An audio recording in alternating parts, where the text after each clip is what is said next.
The written version of this blog, The Queensryche Part 2, can be found at batshitcave.blogspot.com. There's also a link there to Part 1, which I recommend reading or watching on this channel, although you don't have to in order to appreciate this one. The band Queensryche certainly had their 15 minutes of fame, but it wasn't much longer than that. In other words, their mainstream success was rather short-lived, despite having been active since 1982. While there are many reasonable explanations as to why a band might find great success to be fleeting, I'd like to spend some time considering those which will likely be viewed as decidedly less reasonable and far more diabolic. And if you look at the album cover for Empire, which was Queensryche's most financially successful album, probably the only time where they really enjoyed pop stardom, you can see that their record label, EMI, the logo is strangely embedded into the artwork. This is my yellow lettering here that I put in there to emphasize that.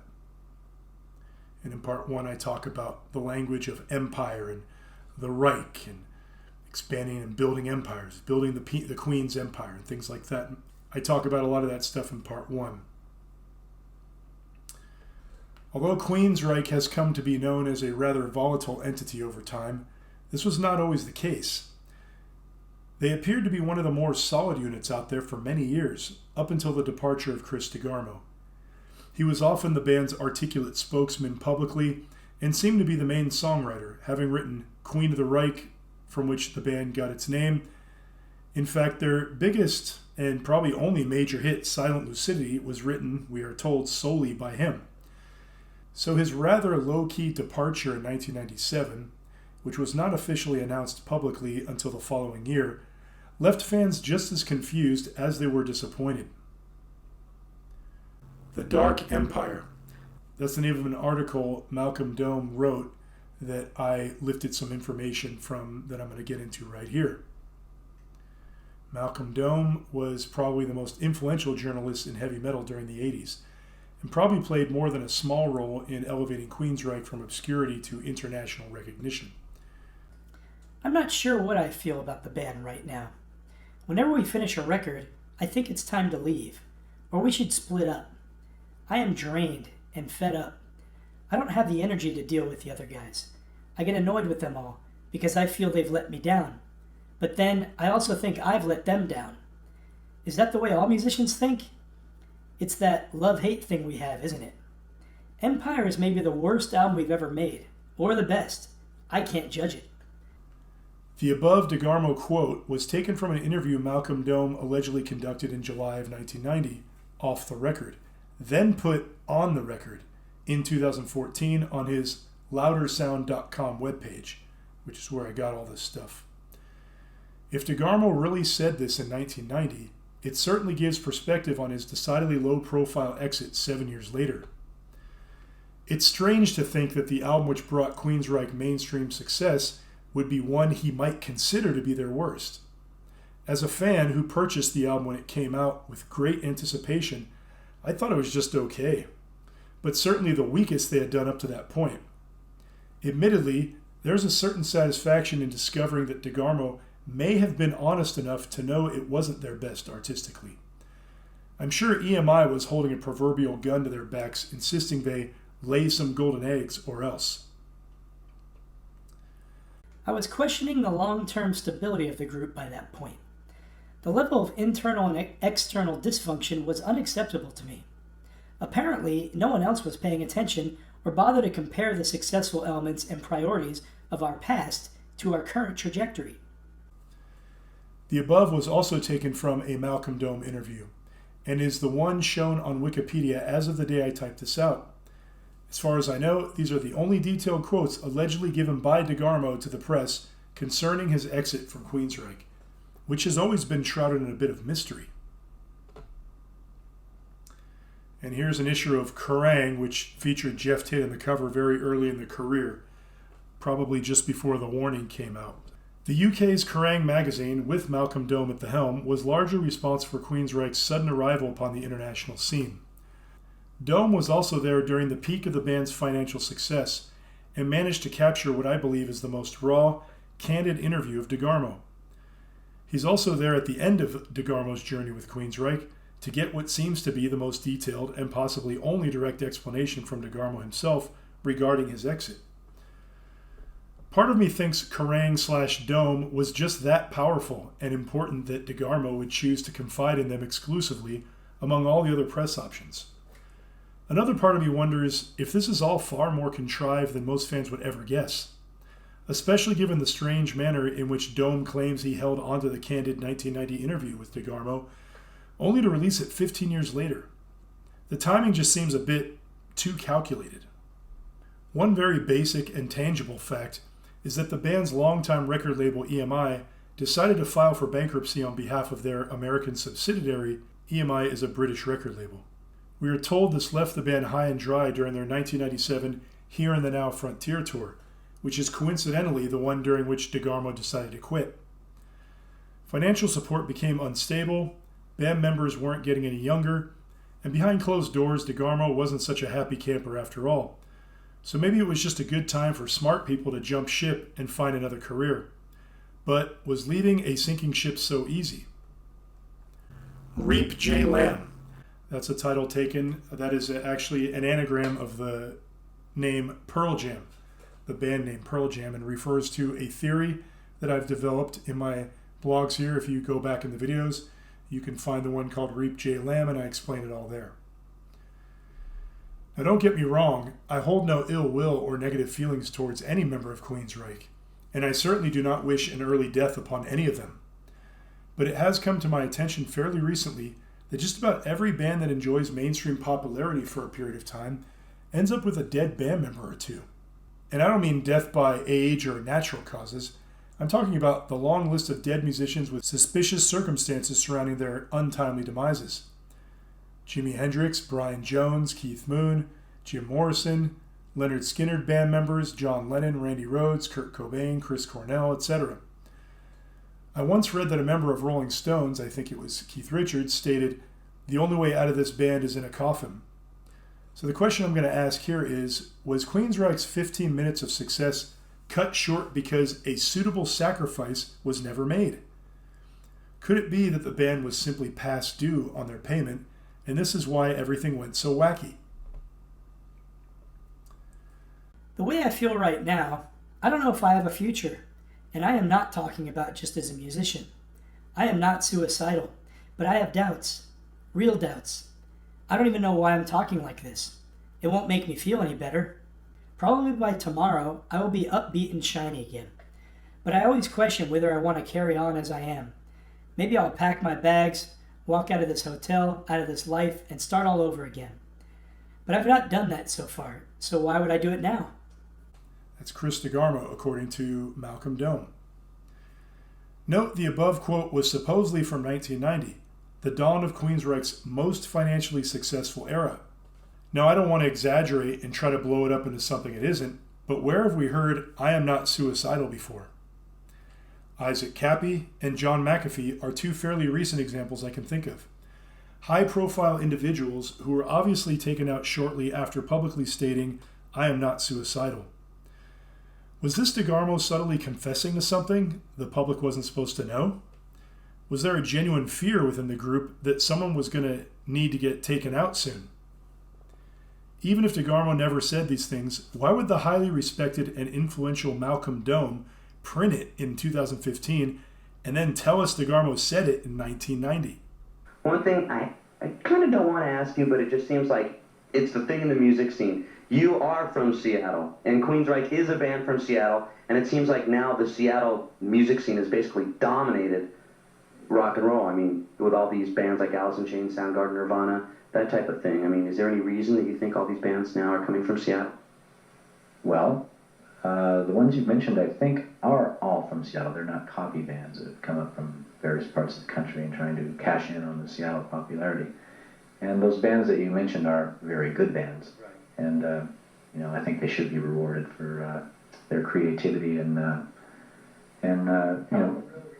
real reason? It has to do with the weather, doesn't it? More complicated. Boeing has been conducting chemical experiments on the Northwest region. I'm totally serious, for quite some time, and we were fortunate enough to be asked to participate in this experiment, as were some of our friends, and everyone Oh, I was supposed to cut you off right there? Oh. Well, thank you for taking the time. Now, Tuesday is the Grammys. They will be performing on it. This particular segment was conducted by Ricky Rackman on MTV. Ricky Rackman was the host of Headbangers Ball in the 90s. He was, of course, referring to the then Seattle grunge movement, which was blowing up at the time, which would be about 1990. It's a relevant question because Queensryche was this anomaly of a band from Seattle, an area that wasn't really on the map musically at the time they formed.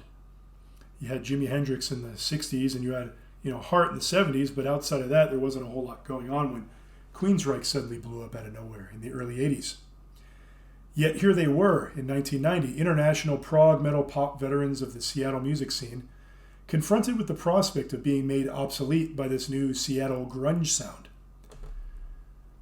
Being that DeGarmo was allegedly studying to be an airplane pilot around the time he did the above interview, it is interesting to consider why he would jest about a conspiracy involving Boeing, of all companies. Boeing is, of course, one of the oldest and largest manufacturers of airplanes in the country, among other things. Seattle's King County Airport also sits on Boeing Field, a place I'm sure DeGarmo is thoroughly familiar with, and I wonder if that's the airport he had in mind when he wrote Jet City Woman. A quick search on Boeing chemical experiments will yield quite a few results detailing various court filings ranging from Boeing employees/relatives to regular civilians, all claiming to have suffered as a result of chemical exposure originating from Boeing locations. While Boeing does have an undeniable history of catastrophic hazardous chemical waste management, search Santa Susana Field Lab Boeing toxic spill. I have not found much to specifically back up DeGarmo's possibly made-up comment, but it's an odd, almost non-sequitur kind of thing to joke about on MTV, where hundreds of thousands of people are watching, including, of course, many impressionable young youths like myself were watching at the time. If you view the video, it's actually kind of hard to tell if he's being serious or not, even though he states, "I'm totally serious." And I'm not the first person to observe this behavior in DeGarmo. I'm still unsure whether DeGarmo was playing a game or genuinely baffled by what life at the time had given him. The feeling I had was that, in purely musical terms, he felt Queensryche were dead to him. It was to take 7 more years before he quit, but the underlying context was that he had no more to gain from being in the band, and they had nothing more to achieve with him. So is Empire the band's finest album, or the start of a decline? Your call. That's a quote from Malcolm Dome. Oh, I do that every so often. Maybe this is all bullshit and I'm acting out a role, and you just happen to be the chosen audience. Can you tell whether what I've said is real or imagination? Perhaps I'm challenging you to find the truth from the fiction in Chris DeGarmo. Maybe I want you to tell me, because I don't know. You can print anything I've said just now. I may thank you or hate you for it, or both. That's Chris DeGarmo, again, as quoted by Malcolm Dome. Dome published the above quote from a candid interview conducted right about the same time as the MTV interview with Ricky Rackman. It's a little tough to imagine DeGarmo's voice uttering the above words, as they evoke a decidedly sinister tone I don't think I've ever gotten from any of his other interviews. Did he really say these things, or did Dome simply publish these words years later in order to control some sort of unwanted narrative surrounding the band? I suppose both can be true. And here's some pictures of Jeff Tate after he left Queensryche, after he was kicked out.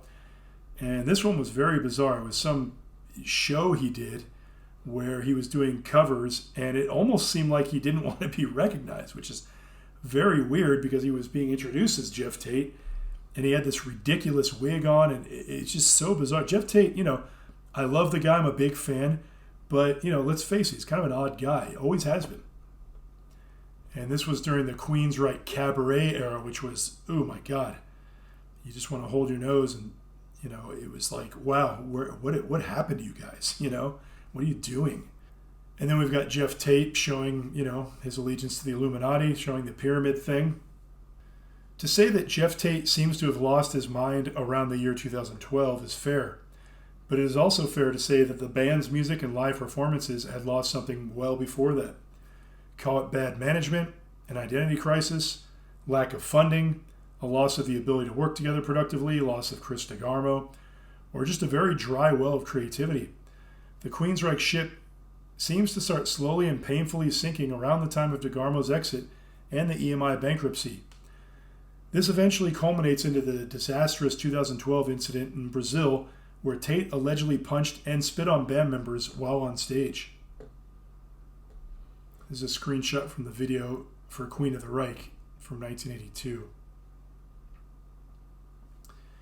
You've actually toured with Kiss, played with Maiden, Dio, but before that you were really on the local circuit, weren't you? That was a question asked to Jeff Tate during their Rage for Order tour in England, and Jeff Tate responded, "Actually, no. We've never played live shows before. I think the first show we played was 4,000 people or something." Let's step back and remember Queensryche's, quote, humble beginnings. First gig, opening for Dio, playing to something like 4,000 people. No paying dues in the club circuit, just straight to the top and off like a rocket. The rest of the 80s was just constant tours opening for just about every popular hard rock and metal band in the US, Europe, and Japan. No real hits, countless awkward band photos and fashion statements, curious shifts in sound which, with each new release, but always accompanied by impressive music which did not seem to know where it was going exactly, and no big hits anywhere. Yet EMI kept pushing the group until they finally squeezed a big hit out, a good 8 years later or so. Doesn't sound like a recipe for profit, and the eventual bankruptcy of EMI America doesn't exactly take away from that observation. The stresses of success and the toll it takes on a band to get there, even if only for 15 minutes, is a topic covered in many music documentaries, as are urban legends regarding deals with the devil in order to obtain fame and fortune. While the former is pretty much an agreed upon cliche, I think most people would also agree there is a grain of truth to the latter, if only conceptually. But what if this is more literal than fans would ever suspect? Would it better explain the seeming dedication to chaos we saw erupt within Queensryche during the weeks and years leading up to the Brazil incident and after? Was the seeming attempt by Jeff Tate to take the band over really just his way of gaining control of something that was destined to consume him? Was all the legal mayhem and scrambling for control of the name and revolving door of musicians based upon the same fear shared by all original members of the Tri-Reich or Third Reich Corporation? Was DeGarmo's exit related to this, and is this why there seems to be so much intentional vagueness behind his decision to leave Queensryche? I wish nothing bad upon the members of Queensryche or anyone else, and I can even appreciate some of the material they have all put out since the split. But it seems clear to me that the Queensryche ship has been mortally wounded, perhaps deliberately from the inside, seemingly with a desperate hope that the Dark Lord will just turn his head away in disgust and think, "Fine, but you will never play with the big boys again, losers."